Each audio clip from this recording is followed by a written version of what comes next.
Found it. I've heard it said that passion lies within things you care about, and so I don't think it's any surprise that my why is with my camera bag. All the stupid skits and jokes aside, today I wanted to talk about finding creative purpose within projects or even your life. Since I started this YouTube channel, I've been doing a lot of research on writing, YouTube channels, videography, all the things it takes to make a video like this. A lot of advice I get or read about says that you need to have a purpose, like a defined purpose to what you're doing. I think a lot of the examples I'll use along the way are gonna be YouTube related because that's what I'm doing and, talk about what I know. But you could apply this to any other sort of creative project like a blog, writing a book, something along those lines. I think this could also be beneficial. And just a disclaimer, I'm just some kid with a camera trying to do my best and learn. I'm not a professional. I'll be referencing other things, and anything I reference I'll put in the comments so you can do further research and find out from someone who probably knows a lot more than me. So yeah, let's get into it. Today I have five reasons, things, lists of how you can find your why, your purpose, your reason for following whatever creative project you want to do. So I think the first step to finding your why or finding the purpose of your creative project is to know what you enjoy. What do you actually have fun with on this earth? This doesn't have to be like things you do, but just what do you find the most fun? I think for a lot of people, it's spending time with friends. For a lot of other people, it's video games. I personally love video games, and I don't need to tell you why I love video games, I just do. I don't need motivation to play video games, I just want to. They're fun. So take a little bit, think about what you find fun. It could be things like writing or music or video games or friends, not things that take effort, just the most effortless things that pump you up full of life, make you so happy. I think starting a YouTube channel on a topic about something you don't really enjoy, something you don't have fun with, would just be terrible over the long term. So this is what we gotta figure out first. You need to create content around something you enjoy. So write a list of things. They could be physical. I think starting with physical objects is a good idea, and go from there. After you've come up with a few things you enjoy, it's time to decide what motivates you. Motivation precedes action. Action is a verb. Motivation is a noun. It's not something physical, it's just something you feel within you. As a species, survival motivates us. That's a very common one. But in the 21st century, we're really good at survival. Motivation to survive is kind of irrelevant. We know how to survive. We have that motivation checked off. It's off the list. Moving on, what else motivates us beyond survival? I think for a lot of creatives, which if you're watching this video, you're probably interested in starting some sort of creative project, motivation comes in the form of wanting to cause change. For example, performers. When you perform, the thing that is so monumental and just makes you feel the way nothing else can is when after a performance you interact with the audience, you talk to the people out there, and you see how you've made them feel, the emotions you've brought to them. That could be crying or happiness. Aislin's home. Aislin's home. Hi, Aislinn. Where are you? Come on camera. Hi, Aislinn. Hi. Are we going to get tea? Yeah. Okay, so this video might need to pause because we're going to get tea. So, I'll just bring you along with. I hope you're okay with that. Okay.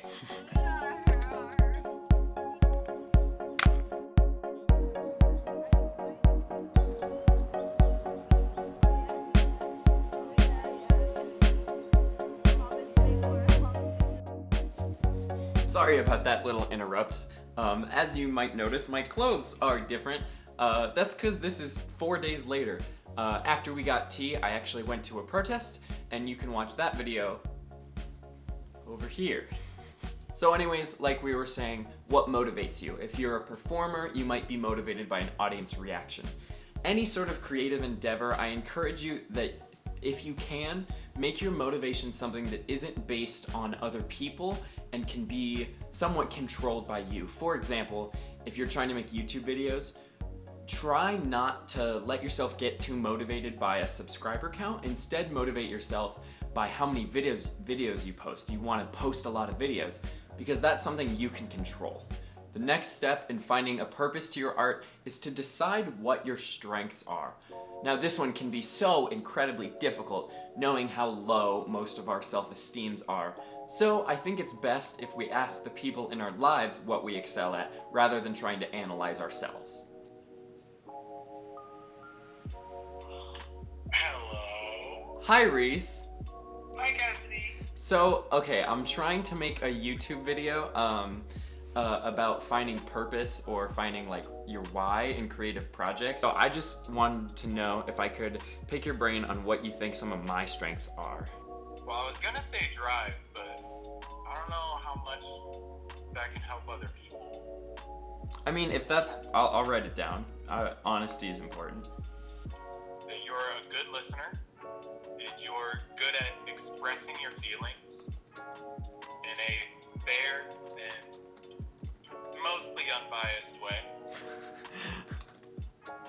depending on the subject. I'm thinking about all the times we played Magic. A lot of your strengths, not in a bad way, are just really good for yourself.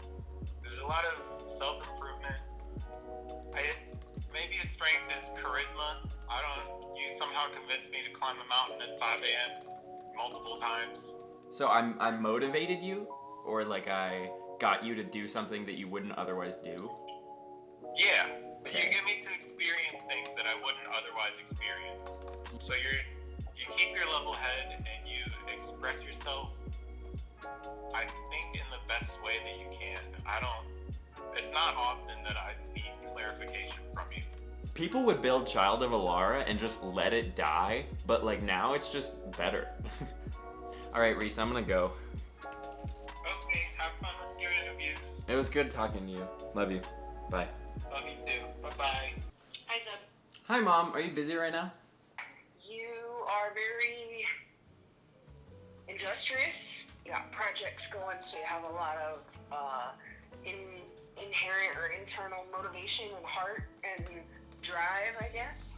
And you seem to have good follow through too. Good Things that you follow start. through. Can we like break that down? What is that on a smaller level?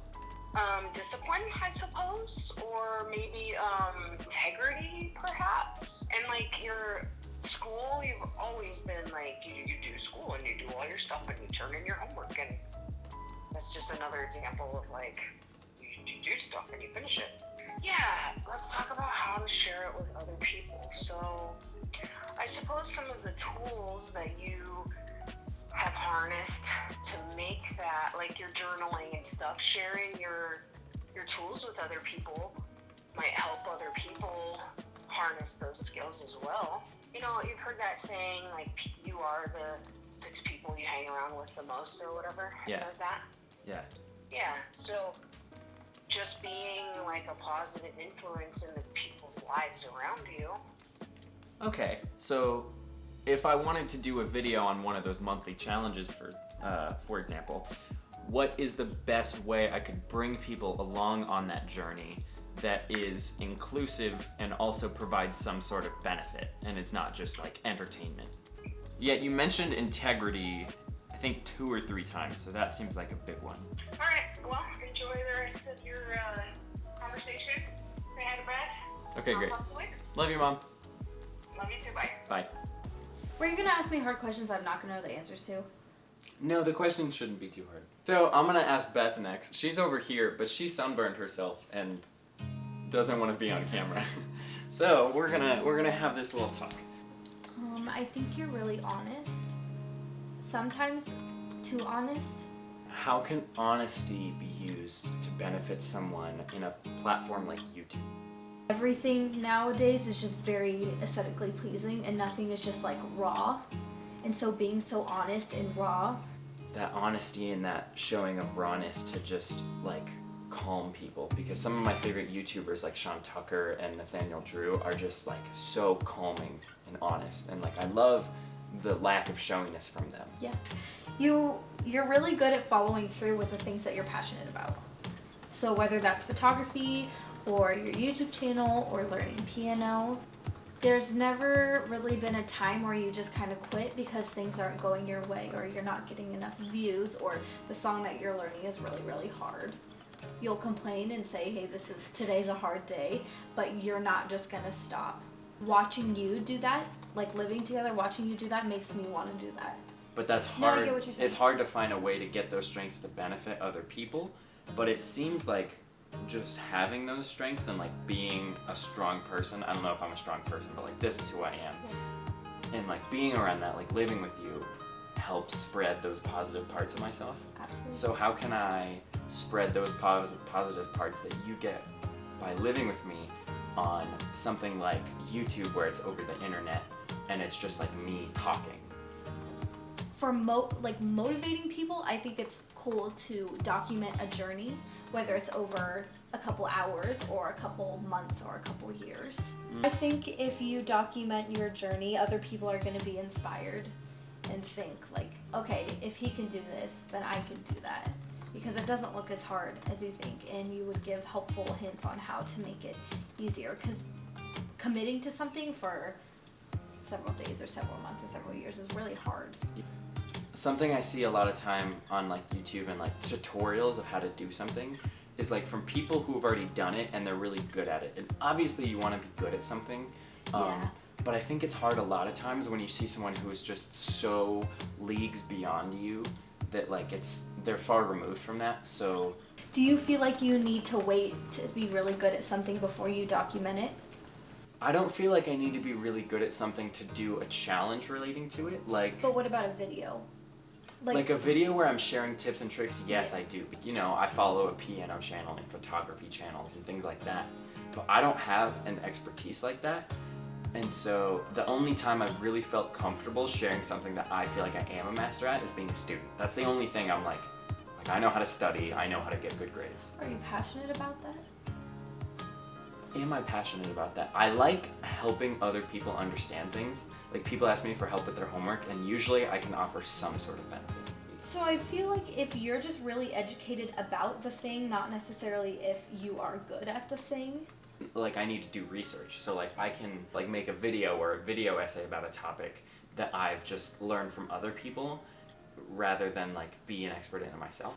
I think it's really interesting that all three of you said similar things. So moving forward, I'm gonna work on this and we'll get it done. Thank you for talking to me about this and giving me, I love you. Okay, so hopefully talking to your loved ones gave you an idea of what your best strengths are and how you can use those strengths to make content that's productive for other people. What I want you to do next is to take that list of strengths that you wrote down, all the notes you took from them, and compile it down to a list of maybe 1 to 3 strengths that you kept seeing that were recurring. For example, one thing that Reese, Mom, and Beth said was integrity. They said that I had integrity. So I was sitting there and I was thinking about ways I could use my integrity to benefit other people in videos like this. One way I'm going to try and do that is to make videos that document the smallest part of the process. Like when I'm trying to learn something new, it starts from somewhere. It usually starts from a Google. And so I want to show all of that, not just talk about it after the fact. I think documenting something while it's happening is a great way to show like how I live, where that integrity comes from.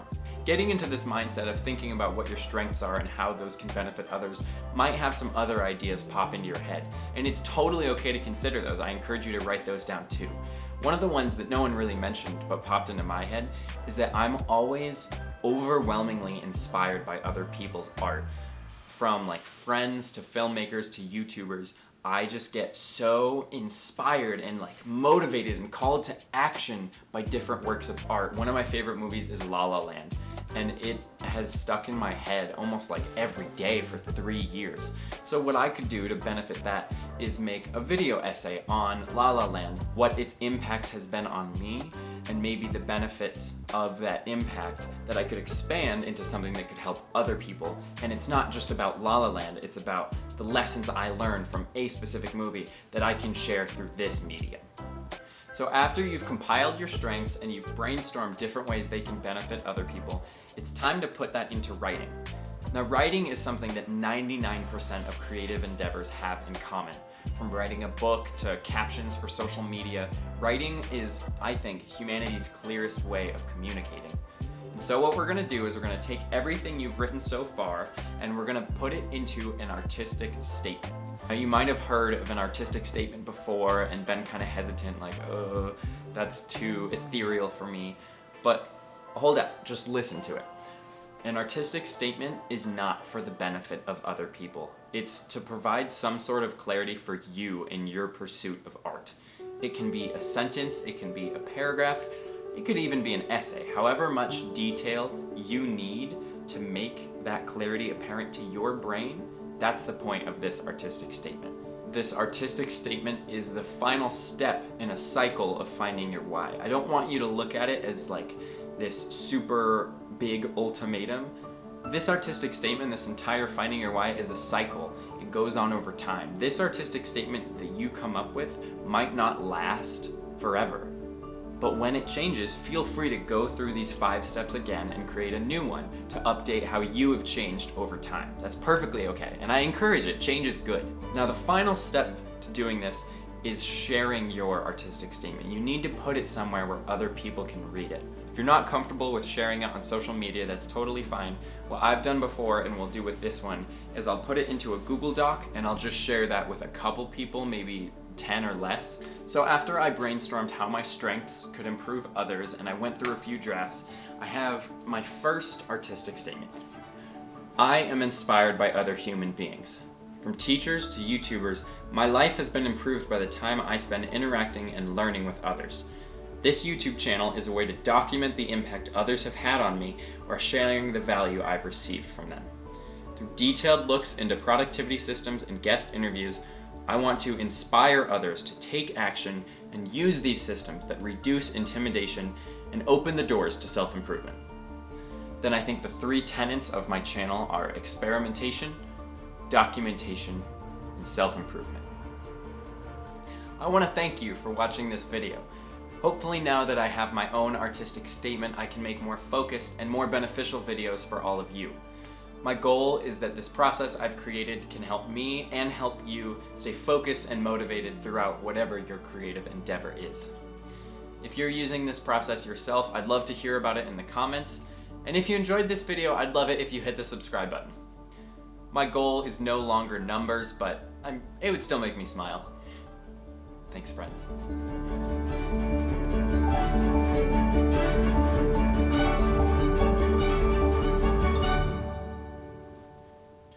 Doop-a-doop-ba-ba, doop-a-doop-ba-ba-ba-ba-boo.